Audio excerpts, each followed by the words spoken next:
Welcome, crime mystery fans, to another episode of True Crime Tangles. Today, we delve into a heart-wrenching true crime case involving Christy Byrd Sheats, a loving mother who murdered her daughters, Taylor Sheats and Madison Sheats. This chilling story unfolds the complexities of mental health, family dynamics, and the devastating consequences that followed.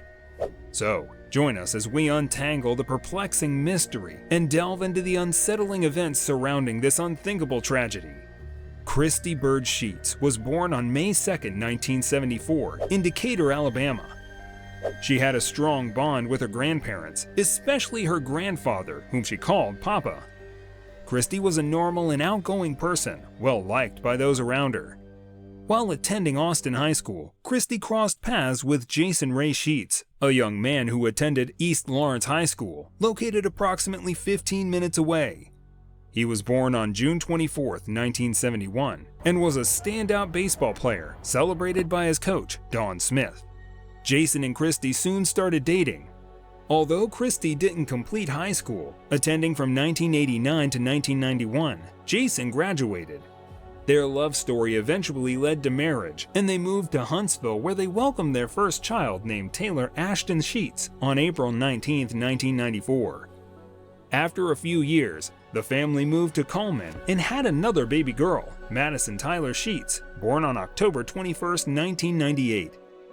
The family once again moved from Coleman, Alabama to Katy, Texas, where Christy explored different career paths, including being a business manager at Clean Canvas Laser, which was a tattoo removal company. She also ran her own business called Patches and Pink Pickles. Christy worked as an executive assistant and marketing assistant, and even tried her hand at hairstyling.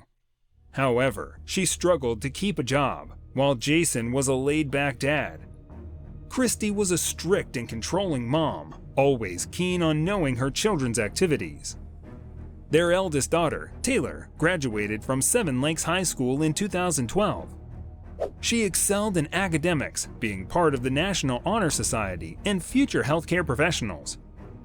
Taylor played softball in high school and later attended Lone Star College, graduating with an associate's degree with high honors. She then enrolled in the University of Houston for a degree in medical diagnostic sonography. Taylor was smart, attended church, and was an excellent babysitter and nanny. She had a great sense of humor, loved art, and wanted to become a famous artist. She loved people from diverse backgrounds. On 2 December 2011, Taylor met the love of her life, Juan Lugo. They got engaged and were planning to get married. The youngest daughter, Madison, was 17 and entering her senior year at Seven Lakes High School in 2016. Like her sister, she was part of the National Honor Society and the Spanish National Honor Society.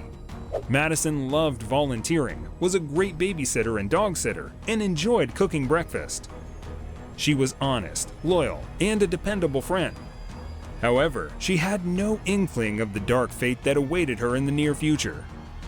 In 2012, Christy started facing mental health challenges after her grandfather's death on June 8th. Despite not inheriting much, she received a revolver. She applied for a handgun license in Texas, but was denied. Christy was a vocal supporter of the Second Amendment on social media. 2 months later, her mother passed away, and her mental health instability became evident. Over 4 years, she received treatment in 3 mental health facilities, taking medication for depression and anxiety. Jason decided to end their tumultuous marriage, seeking a divorce as Christy's mental health worsened after the passing of her mother. 3 days before Taylor and Juan were supposed to get married, on Friday, June 24, 2016, which also happened to be Jason's 45th birthday, things took a bad turn. Christy got into a dispute with Taylor, and she wanted to ground her and prevent her from seeing her fiancé, whom she planned to marry on the coming Monday. Jason disagreed with Christy, telling her that she was being unfair to Taylor. Later, in the backyard of their home, Jason told Christy he wanted a divorce. He had enough of Christy's bad behavior towards him and their daughters. Unbeknownst to him, this decision would lead to tragic consequences. After that, Christy called a family meeting in their living room, planning to discuss the divorce with Jason and their daughters.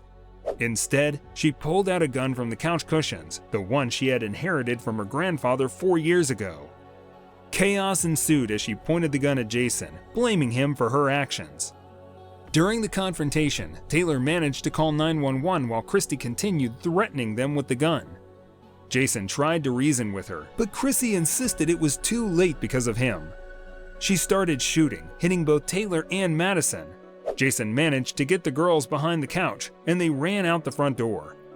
Tragically, Madison collapsed and died on the spot, while Taylor and Jason managed to escape. However, severely wounded, Taylor couldn't run far and collapsed on the street. Christy, still armed with the gun, approached Taylor as Jason pleaded with her to put the weapon down. Subsequently, she went back inside, loaded the gun again, and shot Taylor once more, eventually killing her. Jason ran to the end of the cul-de-sac as the revolver ran out of ammo. A police officer arrived around 5 p.m., ordering Christy to drop her weapon. She refused and moved towards the officer, who then shot her. She was pronounced dead at the scene. Emergency responders found Jason in profound shock down the street. He had witnessed the heartbreaking tragedy of losing his daughters at the hands of someone he had once loved.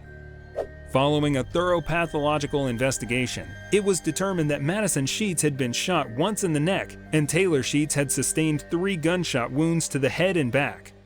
A few months later, on September 21, 2016, Jason shared the truth in an interview that Christy's mental health had declined between 2012 and 2016. The police had been called to their home 13 times for various reasons, including accidental alarms, suicide attempts, and verbal altercations. He mentioned she received treatments for depression, took medications, and saw a therapist. However, Jason told investigators that she had never been violent before. He sometimes regrets being alive, saying that it's hard to breathe without the person he loved the most in his life. He also added that Christy seemed to target him by taking away his daughters, believing it would be the most effective way to hurt him. Jason lamented the heartbreaking reality that his talented daughters couldn't fulfill their dreams, their lives tragically cut short by their seemingly loving mother. Taylor was on the verge of her wedding, just 3 days away, and Madison had a mere 2 months left to complete high school. Furthermore, the sheriff of Fort Bend County disclosed that law enforcement had received multiple calls to the Sheats residence in the years preceding the crime. In an interview with Taylor's childhood friend, it was disclosed that Taylor had expressed fear because her mom, Christy, had a gun at home. The entire neighborhood was shocked because no one was aware of this side of Christy's personality. Catherine Knowles, a friend of hers, shared her surprise, mentioning that the Christy she knew was always helpful and generous, constantly expressing her deep love for her daughters. Christy supported Catherine's book by promoting it on Facebook and encouraging her friends to buy it. Catherine mentions that Christy deeply cared for her daughters and looked forward to seeing them thrive. The neighbor who alerted the police during the tragedy mentioned that the family had always been helpful and kind, and Christy never appeared to be undergoing a mental crisis. Taylor's fiancé, Juan, shared how her death has left him devastated, as Taylor used to assist him with everything, and now life feels different. He had known Taylor for 5 years and promised to be her cheerleader for life. Despite efforts from family and loved ones to lift his spirits, Juan struggles to find meaning without Taylor. His life isn't and can't be the same. Moreover, Jason shared that he believed Juan was the right guy for Taylor. He also recalled the time when Juan asked for Taylor's hand in marriage. Jason is now remarried a woman named Monica. He believes in the fate decided by God, misses his daughters every day, but has found a new path with his new family. As we conclude this somber journey through the tragic events surrounding Christy Byrd Sheats, our hearts go out to Jason, who witnessed the unimaginable loss of his beloved daughters, and to Juan, Taylor's fiancé, who continues to grapple with the trauma. May their hearts find solace, and may the memories of Taylor and Madison be honored and cherished. We implore you to subscribe, like, and activate the notification bell, ensuring you stay attuned to our true crime channel. Your unwavering support fuels our quest for answers and justice.